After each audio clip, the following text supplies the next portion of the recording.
Viral video keluarga di Situ Bondo bongkar peti jenazah COVID-19, petugas kewalahan melarang. Sebuah video pembongkaran peti mati berisi jenazah pasien COVID-19 menjadi viral di media sosial. Belakangan terungkap bahwa insiden pembongkaran peti mati jenazah pasien COVID-19 itu terjadi di Desa Panji Kidul, Kecamatan Panji, Kabupaten Situbondo, Jawa Timur. Dalam video terlihat sebuah peti mati dirusak warga secara beramai-ramai di sebuah tanah lapang. Peti mati itu sudah kosong karena jenazahnya sudah dikeluarkan oleh warga.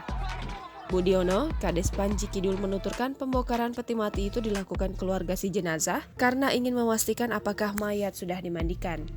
Budiono menjelaskan pihaknya sudah berupaya melarang keluarga almarhum untuk membongkar peti jenazah tersebut. Namun anggota keluarga serta sejumlah warga lain bersikeras membongkar peti.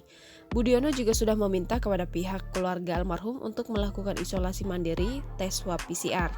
Budiono berharap insiden serupa tidak terjadi kembali di desanya.